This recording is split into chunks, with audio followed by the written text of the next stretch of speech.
Benjamin Banneker was, as some people called him, a Sable genius. Sable was another word for black.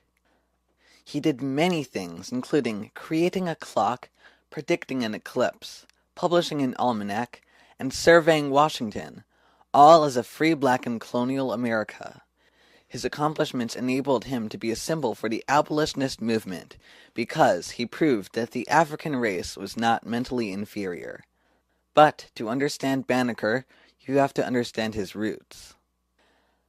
Benjamin's grandmother, Molly Welsh, was a milkmaid in England. In the early 1680s, Welsh was milking a cow when it kicked over the milk and the milk spilled. Because of this, Molly was arrested for stealing milk. In those days, stealing was punishable by death. But if a person was literate, and Welsh was, they could get sent over to America as indentured servants. Molly arrived in Maryland in 1683 and was freed in 1690. She bought her own farm and eventually bought 2 slaves. One was an African prince called Banneker. Molly fell in love with him, freed both slaves, and married Banneker. Over time, the family name was changed to Banneker. Mary Banneker was one of 4 daughters of Molly and Banneker. Benjamin was born on November 9th, 1730, to Mary and Robert Banneker, on his family's tobacco farm. Young Banneker helped out on his family's farm. The Bannekers bought new land when Ben was 6. Ben's name was written on the deed so nobody could take it from him. His grandmother taught him to read and write, and he went to school for the few weeks in winter when there wasn't farm work. Benjamin built his wooden clock at age 22. A traveling salesman lent him a watch. Ben took it apart and reassembled it, taking notes about the design. He built the clock from memory, out of scavenged materials and wood, in 1752. It kept correct time for 40 years. In 1771, when Benjamin was 40, there was new activity in the area. A family called the Ellicotts came there to build a grist mill. The Ellicotts encouraged people to change their main crop from tobacco to wheat. Ben met the Ellicotts while delivering food to the mill workers.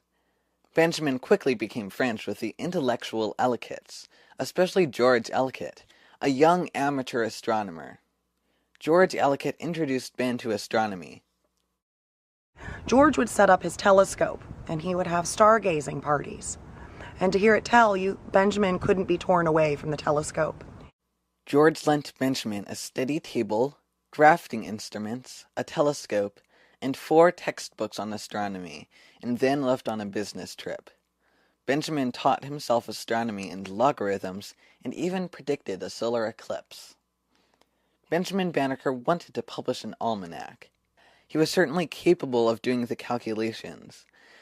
Benjamin calculated an ephemeris, or almanac, for 1791, but even with the Ellicotts' help was unable to find a publisher. Benjamin couldn't calculate an ephemeris for the next year. He was doing something else, something far bigger. He was surveying the land that was to become our nation's capital. In 1790, George Washington approved the construction of a capitol on the Potomac River. The capitol was to be a 10-mile square. Andrew Ellicott was the head surveyor. He needed assistance, and George Ellicott recommended Benjamin Banneker. Benjamin left for the survey on February 7th, 1791.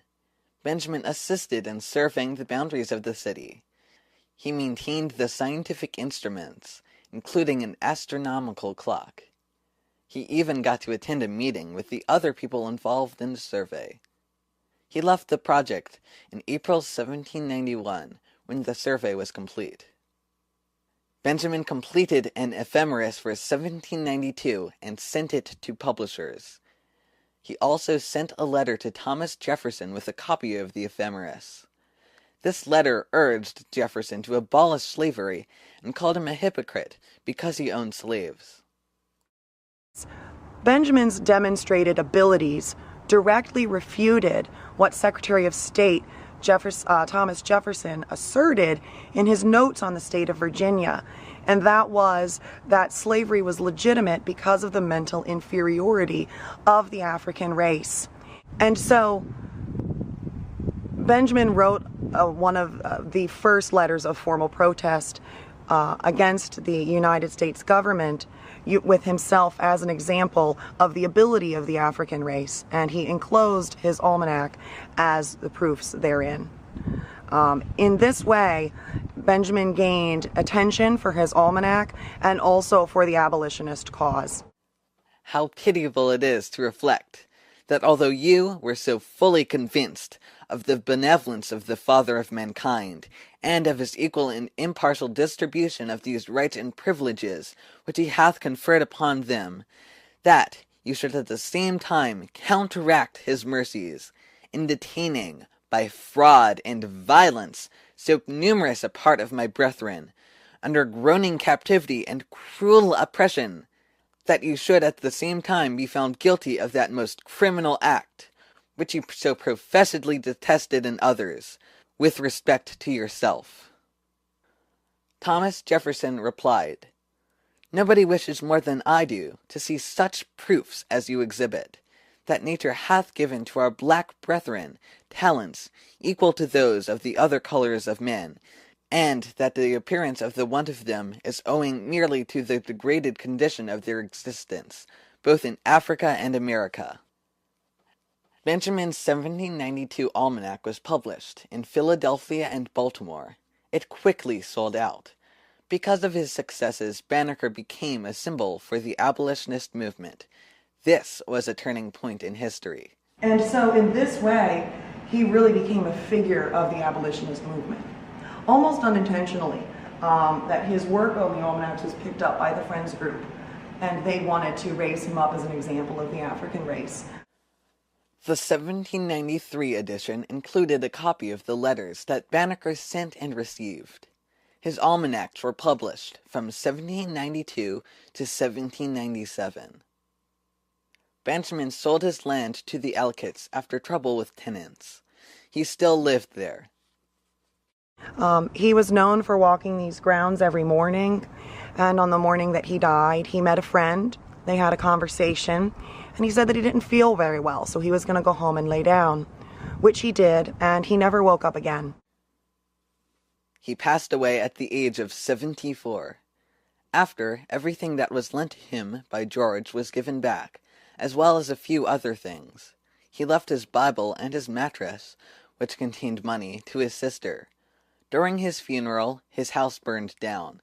His wooden clock was destroyed.